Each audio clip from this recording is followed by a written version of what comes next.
ఈ సెఫాలజీకి గట్టి పాయింట్. ఒక్కసారి అప్డేట్ చూద్దాం. ఇప్పటి వరకు ఉన్న అప్డేట్, మహారాష్ట్ర 197 స్థానాలతో ఎన్డీఏ కూటమి లీడింగ్లో ఉంది. ఇండియా కూటమి 76 స్థానాలకు మాత్రమే పరిమితమైంది. ఇందాకటి వరకు 96 స్థానాల వరకు ఉన్న ఇండియా కూటమి కాస్త ఇంకా డౌన్ అవుతూనే ఉంది. దాదాపు 76 స్థానాలకి పడిపోయింది. ఇండిపెండెంట్లు ఇతర పార్టీలు పెరుగుతూ ఉన్నాయి. దాదాపు 11 స్థానాల్లో వాళ్ళు లీడ్లో ఉన్నారు. ఇండియా కూటమి 76 స్థానాలకు పరిమితమైంది. చాలా వరకు సీట్లు పడిపోయినాయి. బీజేపీ కూటమి అంటే ఎన్డీఏ కూటమి మాత్రం 197 స్థానాలతో రికార్డు స్థాయిలో దూసుకుపోతోంది. డబుల్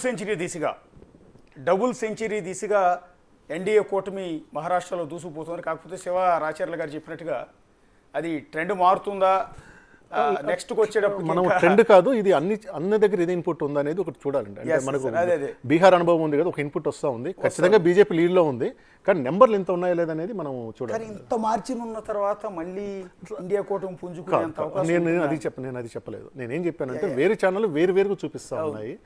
ఏ నెంబర్ కరెక్ట్ అనేది చూడాలని నేను చెప్పాను. ఎలక్షన్ కమిషన్ ఇంకా 45-50 సీట్ల దగ్గర అప్డేట్ ఉంది. సో ఇప్పుడు మనకు స్క్రీన్ మీద 200 కనిపిస్తూ ఉంది. ఎగ్జిట్ పోల్స్లో మనం ఎవరైనా గెలవనివ్వండి, కానీ 200 వస్తుందని చెప్పి నేను అనుకోనని చెప్పినాను మీకు. ఆ రోజు మనకు ప్రదీప్ గుప్తా గారు మై యాక్సెస్ ఇండియా 178 నుంచి 200 వస్తాయని చెప్పారు. వీళ్ళు పీపుల్ పల్స్ వాళ్ళు 175 వరకు వస్తాయని చెప్పారు.